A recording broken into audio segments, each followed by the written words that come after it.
السلام عليكم ورحمة الله وبركاته. أشياء ما أركفوني ورا من تبراس أزجر رجلتو بقجراتني سنجا وكم فيما سنجرا وري channel kiyya afara wataatan asuma maatiin haa ta'a warri ammoo natti hin dabalamin natti dabalamaa jechuu barbaade adda Ummu Faaris maal qabattee dhuftee yoo jettanii Ummu Faaris ka gaafa hajjii baranaati hajjii baranaa hoo akkamitti dabarsitanii hin deemtammoo hin deemne inni jedhu gaafii itti ta'a jechuudha akka gaafii isinitti hin taane garuu yoo walumaa galatti gadi isin hin dhiifne afuun isin jechuu barbaadeeti.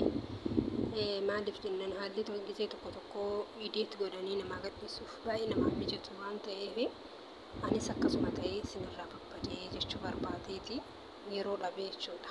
Walumaa galatti alhamdulillah hajjiin baranaa hajjii bareedduu hajjiin tamuu bareedduudha.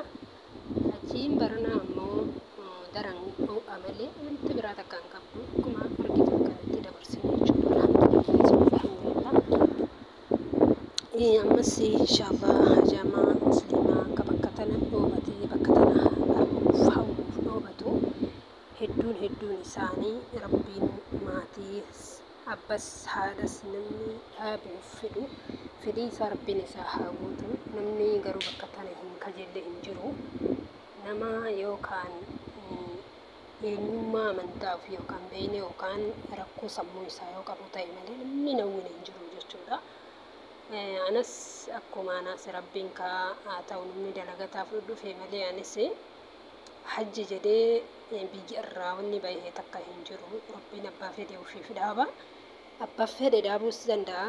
Nama duniyaanuu biyyarraa akka fedhetti dhaabuu hin danda'u jechuudha. Otoo inni kajeelu garuu rabbiin odoo bakka tana isan dhaabne rabbi wal jala isaan hin dabarsinii akka amantaa muslimaatitti isin hunda keessanuu warra fedhii bakka tanaa qabdan hunduma keessanuu rabbiin isin haa dhaabu isiniin jedha. Alhamdulillahi akkuma argitan wallahi alhamdulillahi rabbil aalamiin. Wallahi ana hajjii baranaa tana alhamdulillahi wanti viidiyoo kanarratti godhee yeroo dhabee isiniif deebisuuf dhabees haa ta'us dalagaan ol qabataa hundeetaan waa hedduutu jira. Kanumaaf akkasitti isiniif gadhiisuu dhabee addaan isin jala ture jechuudha. Viidiyoo kanas haa ta'u ammoo chaanala kiyya jala gadhiifadhee nama baraan inshaallah yaadatee rabbii kiyya kadhatee nama addunyaa argatee wanni itti milkaa'u rabbiin haa taasisu. Rabbiin haa taasisu rabbiin haa fiduu. Biyyarraa nama qabeenya guddaa horatee dhufu rabbiin haa taasisu. Isinii kanas rabbii wajjumaanuu yaada muraada kennan nu haa gootu.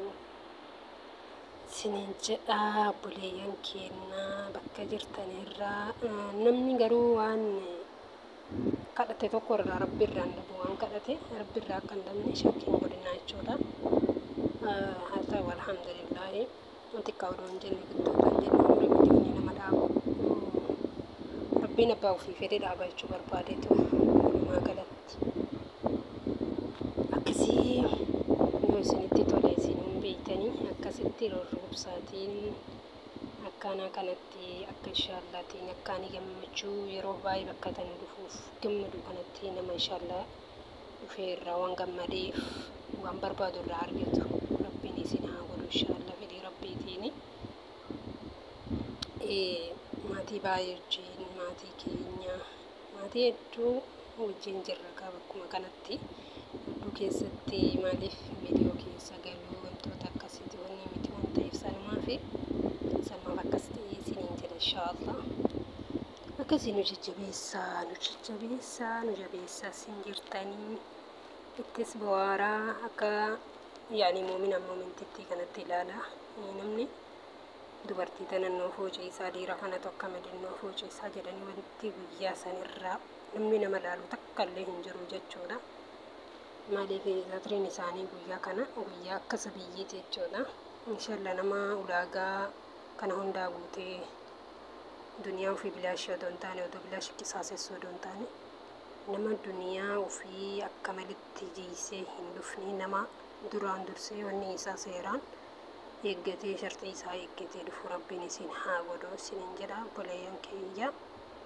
Akka kana namuu waliin ilaalu namuu ija hamtuu waa waliin hin jedhu afaanissis waa waliin hin jedhu namni sammuu qabu haaluma kanaan dabarsaa jechuudha. Akkuma argitan kanatti inshallah namni asin maatiin aan ta'in asumaan chaanala kiyyaaf maatiin haa ta'a isiniin jedha.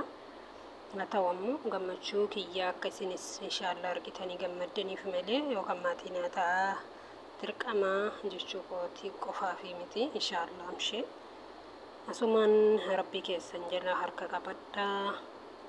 Rabbiin isin haa uffaqu rabbiin inshallah nama fedhii bakka tana qabu hunduma keessanuu rabbiin isin haa fidu rabbiin isin haa dhaabu. Kaadhaaf abbas fidachuu fedhu kaa inshallaatiin ofii mataa isaatiif ofirraaf lubbuu isaa irra hawwisa hawwii isaa rabbi haa ga'uu fi akkuma kanatti inshallaatiin anaafis nama gara biyya imaluuf deemu waan ta'eef sani viidiyoo kana dhugaa dubbachuuf kaayachuuf fedhii qaba. Haa ta'u mungkin akka tasaa foormaatti akkas jedhee wantoota akkasiitii fi ediitii godhee wanni jala gadhiifadhaara waan ta'eef akkasii nama gizee hundayyuu kana yaadatee rabbii kiyyas ofirra sodaatee rabbii kiyyaaf jedhee waa hedduu dalagee dalagus of duras saddas rabbiin haa taasisu. Inshallah nama ammoo bara baraan qabeenya horatu keessatti nama ibaadaaf dalaguun rabbiin haa taasisu. Kanuma kaawwanni mu'mina mu'mintiitti irraa eegamu ol kaawwachuudha of duraaf jechuudha. Taadhaa uumamtiiti tabaruut qabrii fi qabaruutiif ol kaawwata waan ta'eef nama qabrii fi tabaruutiif ol kaawwatu rabbiin haa taasisu isiniin jedha.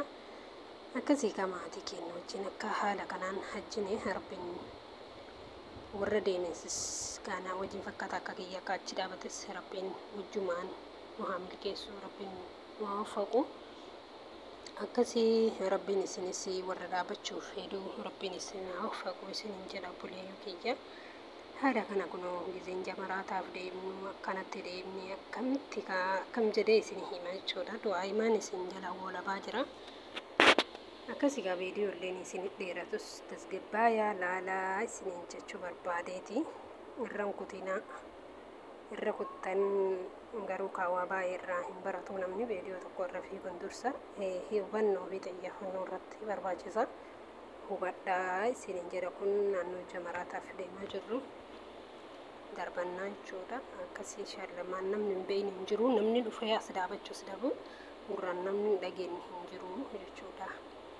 Akka kana obboleen kiyya laayilaayi godha shirshir godha na guddisa Mufaaris isiniin jedha. Mufaarisiin guddisuu yaala asumaanii guddina kiyyarrillee inshallah nama bakka akka Mufaaris bakka kana dhaabattetti nama bakka kana dhaabatu rabbiin haa taasisu jedha. Du'aa kudhadhaa jechuudha. Uummata muuminaa kana laala uummata babbareedaa uummata dirree kanatti argamu kana laalaatiin akkasitti du'aa rabbii keessan jala harka ol qabaa jechuudha.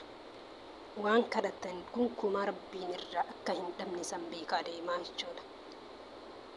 Sila maalii fi sagalee fi waca wajjin isin mul'isa ture. Haa ta'u ammoo mooca maatii keenyaattu yookaan nuuttu keessa jira waan ta'eef saniif sagalee jalatti isinii mare malee sila sagalee jalatti isinii maru ture jechuudha. Saniif isiniif maree dhiifama isiniin jedha. Akkasii kunoo namni tokko tokkoon shaafin isaas mul'atus ima jira. Ta'u akkasitti du'aa inni yaadadha. Biyyaan basaa bida namaan taatu biyya kana keessaa bahuu gizee kalaasii galii wanti akkasiin abbabbaatu waan kana naafoo ka'aa jechuudha. As keessaa bahuu odoon feene giddiin na baasaa jirti waan ta'eef alhamdulillah summa alhamdulillah du'aa inaaf godhaa haadhaaf abbaa kiyyaa inshallah rabbiin akkuma biraa bahetti guutuu maatiitti rabbiin haa deebisu. Du'aa inni hin dagatinaa isin jedha obboleeyyan kiyya. Du'aa inni hin dagatinaa. Anis du'aa isiniif godhaa du'aa isinaa godhaa rabbiin hagana na bubbulchee addas inshallaatiin yeroo haftee tana rabbiin nagahaanii na haa galchu itti rabbiin umrii nu haa dheeressu. Nama nagaan galee wal argu rabbiin nu haa taasisu isiniin jedha obboleeyyuu kiyya jajjabaadhaa. badina nambadi nangatina kuno jamarata bakka jamarata darbanna jiru kun amma bakka jamarata darbannu kun ifa galaadha jechuudha. Isinitti immoo kun darbannee yaani jechuudha. Bakka tanatti gizachi keessaa baanu jechuudha taan irratti. Akkasii obboleeyyan kiyya jajjabaadha inshaallah. Ilmooti kiyyaa fi maatii kiyyaa fi abbaa manaa kiyyaa fi haadhaaf abbaa kiyyaa fi obboleewwan kiyyatti akka nagaan galu du'aayin nan dagatina. Kanuma isinitti dhaamadha muumintitti. Warri keessattuu chaanala kiyyaa Mufaarisiin hordoftan hunduma keessanii jechuudha. Hundi keessanii du'aayin rabbi nagaan si haa galchu jettanii akkasitti koomentii naaf kaayaa keessaanis nan dagatina isin dagadhu isiniin jedha.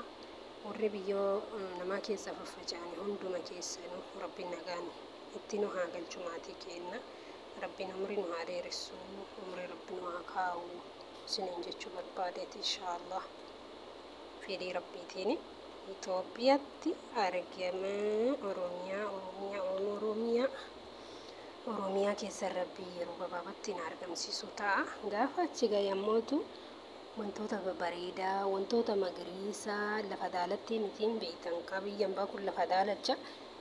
Inshaallah lafa daddaalatti kana waraabee isinii gadhiisu inshaallah fedhii rabbiitiin namni hawwitan nuuf gadhiisii maal nuuf gadhiifta namni jettanii dhabamtanii kanaafuu na eeggadha. Yeroo gabaabduutti akkasii viidiyoota babbareedaa isinii maxxansa inshaallah. Garuu viidiyoon dhugaa dubbachuuf viidiyoon kana caalu dirree kana caalu hima hin jirre jechuudha. Akkuma addunyaatittuu feetanu gadhiisa wama kamuu gadhiisa. Wanti akka viidiyoo kana hima hin jirre. Naannoo hajjii jamaraataa arafaa hin jiru gonkuma. Lafti tanarratti gammadan gonkumaa hin jiru lafa tanarraa jechuudha. Addunyaa tanarraa lafti akka Suudii keessattuu Makkaa Madiinaa irratti gammadan hin jiru. Lafti guyyaa hajjii tana caala itti gammadan hin jirre jechuudha.